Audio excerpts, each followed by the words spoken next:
12 860 pèlerins sénégalais s'apprêtent à rejoindre les lieux saints de l'islam. Transportés pour l'essentiel par les voyagistes privés, ils seront convoyés par Air Sénégal et Flynas. Le Premier ministre se voudra insistant.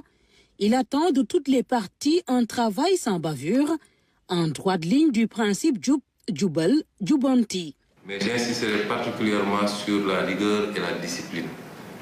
Nous voudrions dire simplement à tous les acteurs que l'État a pris toutes les dispositions et a mis tout ce qui devait l'être à disposition de ces acteurs. Et en retour, il sera intransigeant dans le suivi, l'évaluation, la situation des responsabilités et la sanction positive ou négative qui devra suivre. Nous appelons d'ores et déjà tous les acteurs à faire preuve de rigueur. Les défaillances humaines et négligences constatées dans le passé justifient la fermeté. Les autorités ministérielles sont aussi engagées à apporter toutes les diligences nécessaires. J'engage le ministre chargé du transport aérien à veiller à ce que Air Sénégal et Flynas prennent les dispositions appropriées relativement à l'état satisfaisant et à la disponibilité des aéronefs. Confirme et respecte le calendrier des vols, respecte rigoureusement le plan de transport à l'aller et au retour, fournissent la caution bancaire requise en contrepartie des paiements des prestations effectuées à l'avance. Les premiers vols sont prévus fin mai.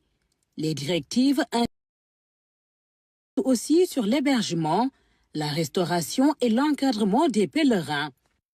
Eu égard à la décision des autorités saoudiennes de ne pas autoriser le recours aux étudiants sénégalais en Arabie Saoudite, en appui à l'encadrement des pèlerins, j'engage Madame le ministre de l'Intégration africaine et des Affaires étrangères à entreprendre les démarches nécessaires auprès des autorités saoudiennes en rapport avec le DGP en vue de faire rapporter cette décision.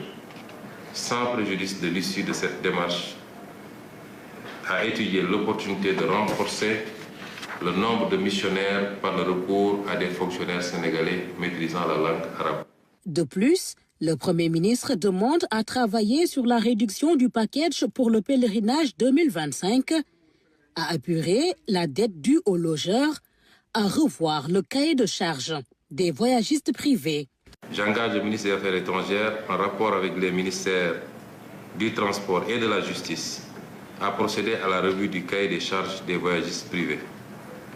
Mais à titre conservatoire, de veiller à ce qu'aucun voyagiste ne puisse opérer sans justifier de l'agrément IATA.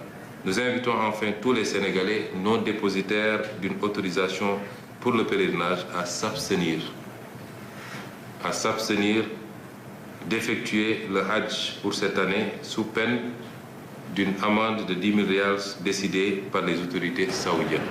Le Hajj est l'affaire de plusieurs ministères, tous convoqués à cette réunion, de la sécurité au transport aérien en passant par la santé ou encore les finances. Ils ont reçu les orientations nécessaires pour un pèlerinage sans faute.